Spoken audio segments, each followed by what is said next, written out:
Hallo liebe Disney-Freunde und herzlich willkommen zu meinem Kanal Anyone Can Cook mit Christian. Das Wasser steht mir ja fast bis zum Hals. Und warum das so ist, das erfahrt ihr gleich.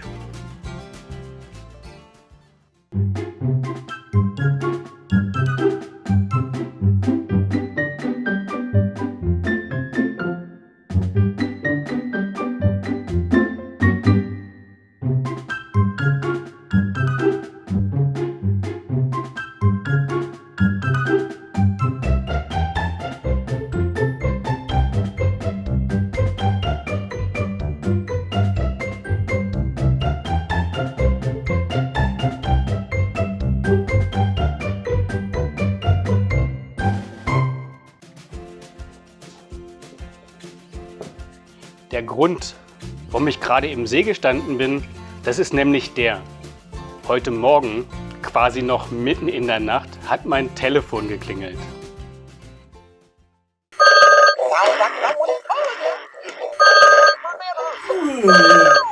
Wer ruft denn so früh an? Hallo Donald. Du hast Freunde eingeladen heute Abend. Und es soll Fish and Chips geben. Aber Todd's Hall hat geschlossen. Ja, natürlich helfe ich dir. Kein Problem. Bis heute Abend. Ich habe mich dann gleich umgezogen und habe angefangen, die Zutaten zusammenzusuchen. Aber was soll ich euch sagen? Ich habe gesucht und gesucht, aber es war kein Fisch mehr da.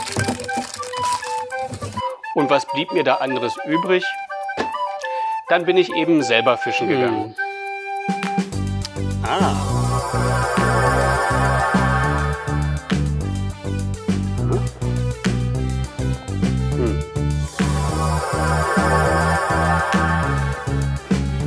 Besser.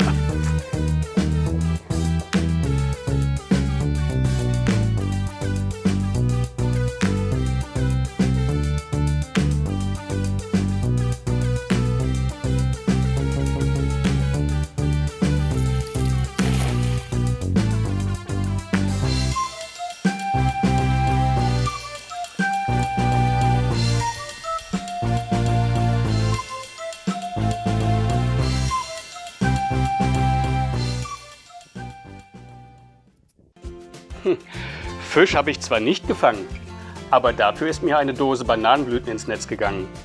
Und ich habe auch schon eine tolle Idee, wie wir daraus einen leckeren Backfischersatz zaubern. Und ich bin mir fast sicher, dass Donald und seine Gäste das gar nicht mitbekommen. Aber ich denke mal, zum Kochen ziehe ich mich besser wieder um. Na, das Outfit ist doch zum Kochen besser geeignet. Für das Fish and Chips Gericht aus Todd's Hall brauchen wir folgende Zutaten. Eine Dose Bananenblüten, die gibt es im Asia-Shop, einen Teelöffel Backpulver, 150 ml Bier, 150 Gramm Mehl, 100 ml Pflanzenmilch, Öl zum Frittieren und Salz und Pfeffer. Für die Pommes brauchen wir 5 große Kartoffeln, 4 Esslöffel Olivenöl, 1 Teelöffel Knoblauchsalz, 1 Teelöffel Paprikapulver, 1 Teelöffel Kartoffelstärke, 1 Teelöffel getrocknete Petersilie, Salz, Pfeffer, 2 Teelöffel frischen Knoblauch, gehackt und etwas veganen Parmesankäse. Wie man den herstellt, dazu gibt es einen Link unten in der Infobox. Außerdem kann man den veganen Backfisch noch mit etwas Zitronensaft oder Essig verfeinern. Die wichtige Beilage für unsere Fish and Chips sind natürlich die Pommes. Deswegen schäle ich zunächst die Kartoffeln. Grundsätzlich kann fast jede Kartoffel für Pommes verwendet werden. Ich habe festkochende verwendet, dann sind sie innen etwas cremiger. Wenn du sie eher luftig magst, sind mehlig kochende besser. Und schneide dann die Kartoffeln in ca. 5 bis 6 mm breite Stücke, damit wir dann gute Chips bzw. Pommes bekommen.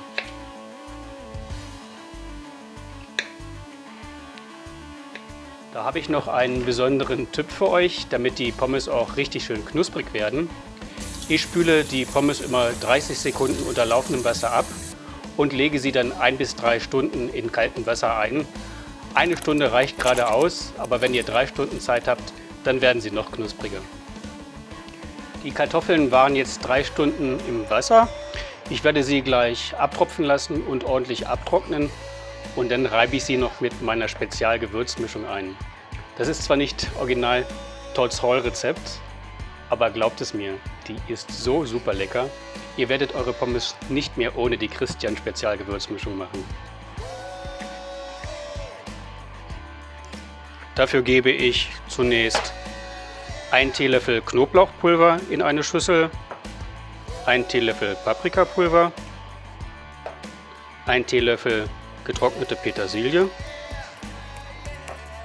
1 Teelöffel Kartoffelstärke, 3 Teelöffel veganen Parmesankäse,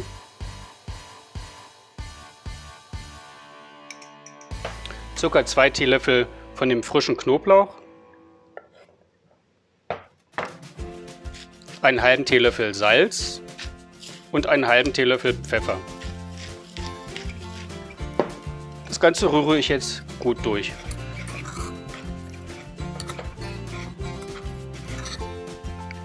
Die Kartoffeln habe ich abgegossen und trockne sie jetzt gut ab. Gebe sie in eine Schüssel.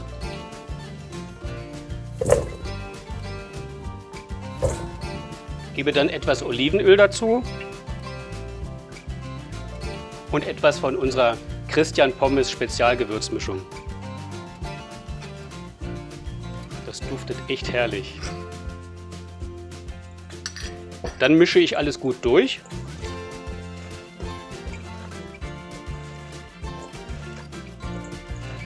Und gebe die Pommes dann auf ein Backblech, welches ich vorher mit Backpapier ausgelegt habe.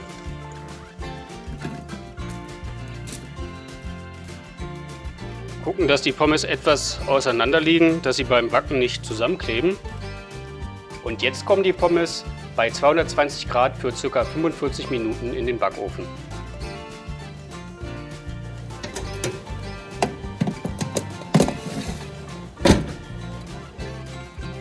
So, unsere Pommes sind im Ofen und als nächstes bereite ich unseren Bierteig für den veganen Backfisch zu. Dafür gebe ich 150 Gramm Mehl in eine Schüssel, gebe ca. 150 Milliliter Bier dazu,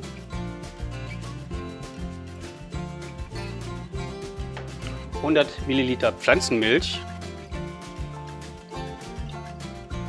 und einen Teelöffel Backpulver. Das Ganze rühre ich dann mit der Küchenmaschine gut durch.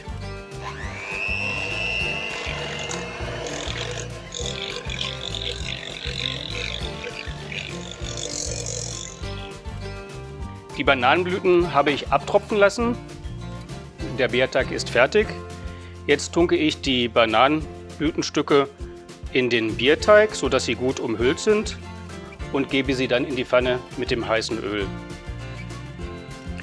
Teilweise ist die Bananenblüte etwas zerrupft in der Dose.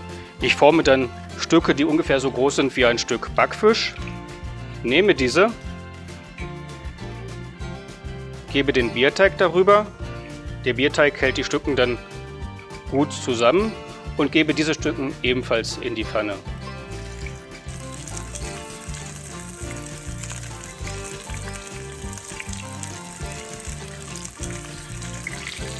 Sag mal Christian, Fish and Chips werden ja im Disneyland in Todd Hall serviert. Du kennst dich doch gut im Disneyland aus. Es gibt doch zu jedem Ort eine Hintergrundgeschichte. Wo genau kommt Todd Hall denn her? Was bedeutet das eigentlich?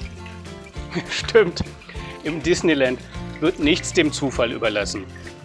Dieses Restaurant mit britischer Küche sieht aus wie Todd Hall, auch bekannt als Herrenhaus Kröte, der fiktiven Heimat von Mr. Toad, inspiriert von der Geschichte The Wind in the Willows von Kenneth Grahame aus dem Jahr 1908. Der Roman wurde von Kritikern nicht gut bewertet, erzielte aber trotzdem beachtliche Umsätze. Er diente auch als Vorlage für Theaterstücke, ein Ballett, Filme und Musicals. Und 1949 wurde die Geschichte auch von Walt Disney verfilmt und erschien als Ichabod und Thaddeus Kröte. Thaddeus Kröte stürzt sich immer Hals über Kopf in die haarsträubendsten Abenteuer.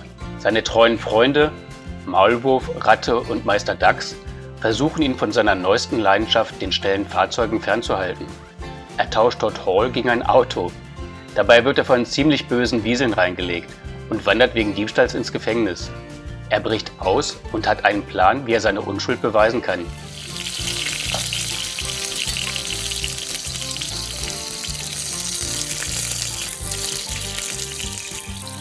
Natürlich geht die Geschichte gut aus.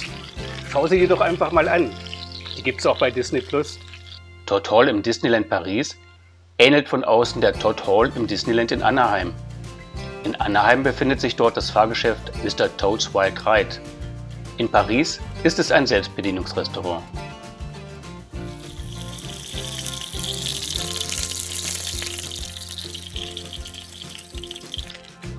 So, unser veganer Backfisch ist fertig, die Pommes sicherlich auch und jetzt können wir mit dem Anrichten beginnen. Traditionell wird Fish und Chips in England auf Zeitungspapier serviert. Deswegen habe ich mir hier auf meinen Teller auch etwas Zeitungspapier gelegt. Jetzt bekommt jeder eine ordentliche Portion Chips auf seinen Teller und noch 2 Stück von dem veganen Backfisch.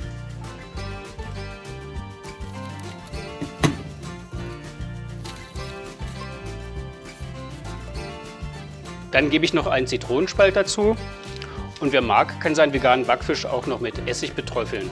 Das ist dann typisch britisch. Voilà. Bon Appetit!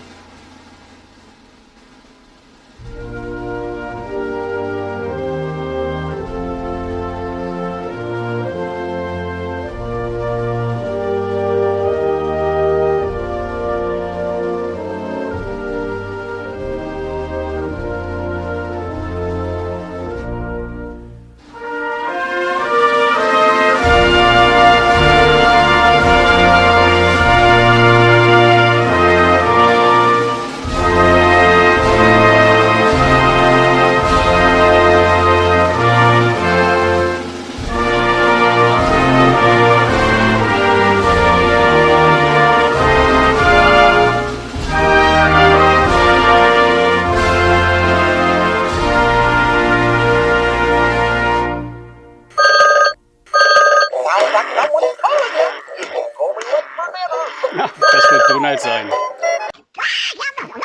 Ja, hallo Donald. Super. Hat euch allen geschmeckt? Ja, klar. Klasse. Auf alle Fälle, Donald. Viele Grüße noch und euch einen schönen Abend. Also Donald und seinen Gästen hat der vegane Backfisch wirklich gut geschmeckt und ihr solltet ihn auch mal probieren. Und wenn es euch gefallen hat, nicht vergessen, gebt mir einen Like, abonniert meinen Kanal und drückt die Glocke. Bis bald, euer Christian.